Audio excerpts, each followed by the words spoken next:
Hi guys, and welcome to today's video. This is the first video out of a small series that I'm making about ballpoint pens and drawing with them to create realistic looking artwork. In this first video I'll be reviewing some ballpoint pens under a few different categories, and I'll recommend which ones for you to buy. In the following videos I'll be discussing extra materials that I recommend for you to use with ballpoint pens to create ballpoint pen artwork. I'll be showing you some tips and tricks and how to use them, along with some techniques. And in the last video I'll be showing you the speed paint that I did of a Jaguar in ballpoint pens and how I used tips and techniques in order to create it. So to start with, I want to show you the difference between a rollerball or gel pen and a ballpoint pen. These are some examples of rollerballs or gel pens. These are the kind of pens that I do not recommend using as ballpoint pens.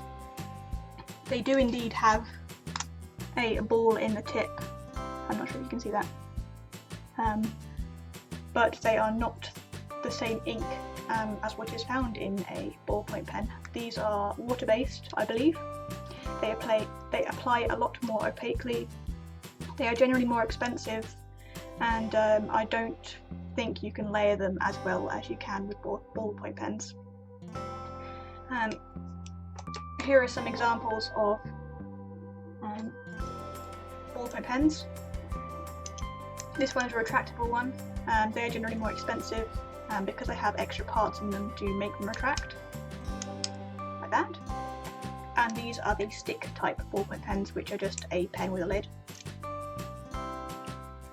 That's a mini version. So you can probably see that these look a little bit more fancy, which is probably why they are more expensive. They have a more intricately designed cap, and yes, they feel more expensive. These feel like ballpoint pens, which are cheap pens. So here are the categories that I'm comparing the pens under. The first category is colour range and variation and saturation. So that means what colours are available in the set, how saturated the ink is, and how much of a dark colour you can achieve with just one pen, and how light, or the variety between the darkest of the dark and the lightest of the light. The second category is Flaw Inconsistency, and this is just about how the ink comes out of the pen. Line weight, which is how thick the line is. I find that the finer nib pens are generally better, as you can get more of a variety out of them in terms of colour, and the broader pens are better for laying down large areas of flat colour. And the final category is availability, how much they cost and if they are value for money, and if I recommend them for buying. So the first set of pens I would like to talk about are the Papermate Inkjoy pens. This is the 10 set of colours. There is another set where they sell just the standard colours like the black, the green, the red and the dark blue, I believe. This is what they look like. This is the stick type, and there is a retractable type, but it's much more expensive. Not really worth it if you're just looking at these pens for drawing with. What I'd like to point out is that this set comes with an orange and a brown, which are two colours that are fairly difficult to find in other sets of ballpoint pens. And they're very handy colours to have, especially if you're drawing people, animals, wildlife scenes. You can get a reasonable variation of colour out of these. They don't apply much darker, layering them doesn't give you a much darker colour than they would come out with a nib regularly, but you can get a slightly lighter colour by using lighter strokes. So I think they're fairly good in this area. As for the flow and consistency, my pet peeve with this pen is that they blob occasionally. There is a way to counteract that, which is to, on a scrap piece of paper, wipe the nib every so often around the edges, because that seems to be where the ink gathers, especially when you're doing lighter areas where you're not putting so much pressure on the pen. So The ink still comes out at the normal rate, just less is applied to the paper. They are slick, they're smooth to write with or to draw with. They are fairly consistent, and they are a little bit intermittent at first, which means that when you first buy them they might be a bit difficult to get started, and they might not actually be applying ink to the paper. But there is a way to get around that, and I'll go into that in the next video. As for line weight, they have a 1mm nib, but they offer a 0.7mm line. This is a little swatch of the line weights. This line is where I pressed down as hard as I could without damaging the paper. This is a standard sort of pressure, the kind of pressure that you might use to write with, and this is a very light touch. So there is a little bit of variation that you can get out of them, which is quite handy. As for availability, their cost and value, these are widely available, and I say that you would probably be able to find them in any stationers, even supermarkets. I can also find these on Amazon, and they're about £3 on Amazon for the 10 set of colours. And the retractable variety goes for about £8, so that gives you an idea that the retractable variety costs quite a bit more. And as for the value for money, and if I recommend you to get them, I certainly would. I think they're excellent, especially the range of colour. Secondly, we have the Bic Cristal Pocket Scents. This is what they look like.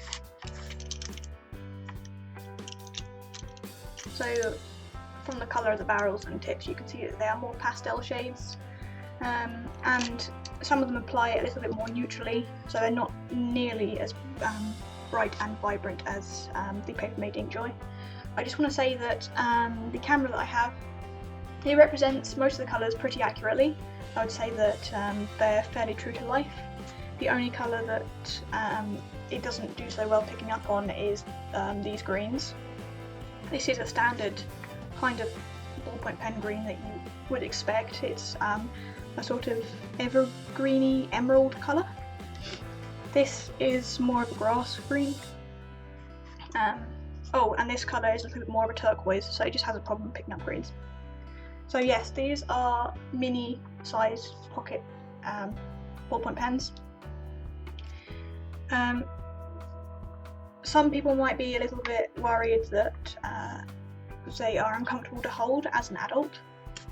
I don't find them a problem to hold. I say that they're just as manageable as a standard ballpoint pen. I have fairly large hands, you probably can't tell, but I suppose if you had much larger hands than I do, if you were perhaps a fully grown man, then maybe these would be uncomfortable to hold, but perhaps you could use a pencil extender or something to make them a little bit longer. This is what they look like compared to a standard ballpoint pen. So not really that much shorter, I would say maybe an inch, so like 2.5 centimeters, maybe 3. And the caps are the same. I really like this set because it comes with yellow, which is the most difficult colour to find in ballpoint pens. So I assume it's because yellow is quite a light colour, which is hard to draw with or write with, not very visible. It also comes with a peachy colour. The turquoise is also really handy. I really like these two sets together because they complement each other and fill the gaps in the palette where they are lacking. You can get quite a large variation in their saturation. The little circle that I've drawn here is what they would appear to be if you just use a standard writing pressure with them, but you can get a much darker colour with them and also a much lighter colour with them, which is fairly even and consistent looking. As for their flow and consistency, they are also quite slick. They're very smooth and they are consistent, so they're pretty excellent to write with. I think I've only had a problem with the yellow, which was easily solved with a technique that I'll go into in the next video again. As for the line size, they have a 0.7mm nib, and the line is a little bit smaller than the Papermate Inkjoy ones. this is the hard pressure, that's the standard pressure, and that's the light pressure. There's not quite as much variation you can get out of them in line weight, but their lines are quite thin. As for their availability, their cost and their value for money, I only found them on Amazon. I'm not sure if shops even stock them. I haven't found them anywhere. Neither have friends in different countries. They've looked in other stationers and bookshops. Couldn't find them. But they're £7 for the 8 set on Amazon, which is possibly a little bit expensive if you just wanted to use them as a standard writing implement. But I think that's a great price for them, considering the rare colours that they include and how convenient they are for ballpoint pen drawing. They do smell. They have a fruit scent to them, which isn't overpowering, and it seems to disappear fairly soon after you use them. So they're quite novelty, a bit of a novelty item in that respect, but I don't think that's a problem in any way. In fact, I think it's quite pleasant. The next pens I have to show you are the Bic Cristal Fashion Colours. This is a 4 set, but they also come in an 8 set with the standard colours such as dark green, red, dark blue, black. As for their saturation and colour variation, they are pretty saturated, and they can create quite a dark colour, but on the other hand they don't do very well creating a very light colour. I have a feeling this is down to their nib size. You have less control over the application of ink, but they are fairly smooth, and I think they do very well in covering large areas because of this. They have a bit of a texture to them. I think it's the paper paper texture being picked up, probably because of their nib size, nib diameter. They are fairly dry feeling, but they are smooth, and at first they were intermittent, but this is a sort of standard thing that ballpoint pens do not necessarily work very well when you first start to use them. Their line weight is much larger than the other 2 pens that I've gone through. It's a 1.6mm nib. I don't think they come in a smaller nib, but you can see that that's quite a heavy line, and you can get a thin-ish line from them, similar to a 0.7mm width line, but it's not as consistent. It's a bit more difficult to control. These are widely available. Don't necessarily know about their cost. It seems to vary quite a lot. I think they're about £5 for a 4 set, but then they might be more value for money with the larger set. I wouldn't really recommend them. They're nice pens to write with, but they don't really add anything to my collection. They don't add anything that these offer. The only thing perhaps is the fact that they can cover larger areas more easily. The second to last pens that I have to review here are the Pilot Supergrip ballpoint pens. These are the retractable kind with a rubberized grip. They are very comfortable to hold. But yes, they are more expensive than the other ones individually.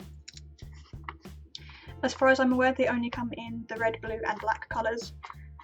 As for saturation, you can get quite a dark colour. I think fairly similar to what you get with the Papermate Inkjoy.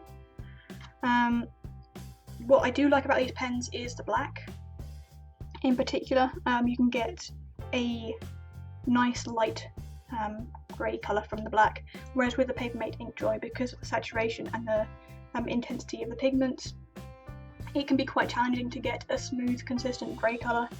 So I definitely like these pens for that. I think they'd be really good for monochromatic work, so if you just want to use one colour, then I definitely recommend them. They have a smooth, somewhat dry consistency. They are very consistent, more so than the other ones, but that could be because I didn't buy them. I didn't start using them as new. They had been floating around my house for a little bit. So we already had them, and it could be that they were inconsistent to start off with. They have 2 different sizes. There's the medium and there's the fine. The black and the blue here are the medium size, and they have an M on their clip. The medium is a 1.0mm size, and the fine, which has an F, is a 0.7. I can't really see much of a difference between the line weight.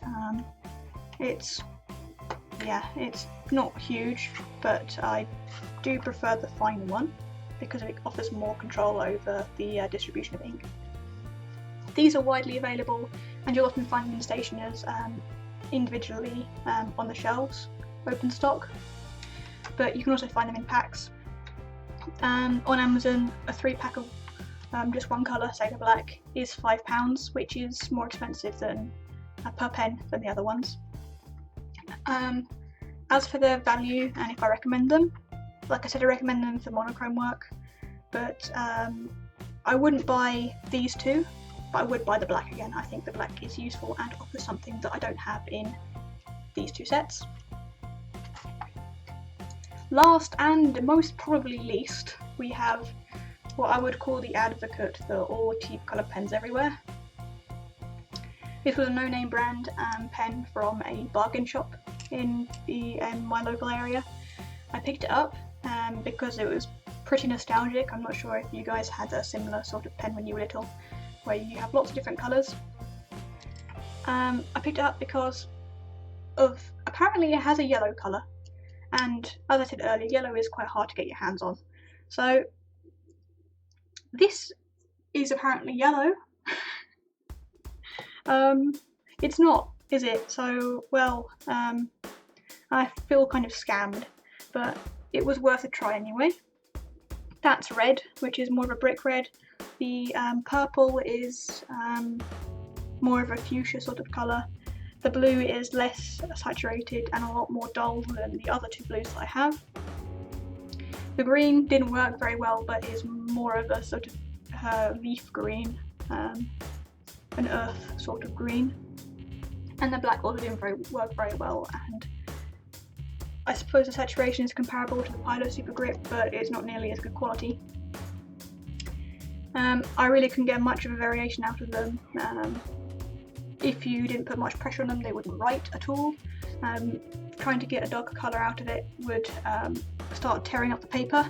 So I think this is pretty standard for cheap ballpoint pens. I mean, they're okay-ish to write with, but if you try and do anything else with them, then, well, it's not going to work very well.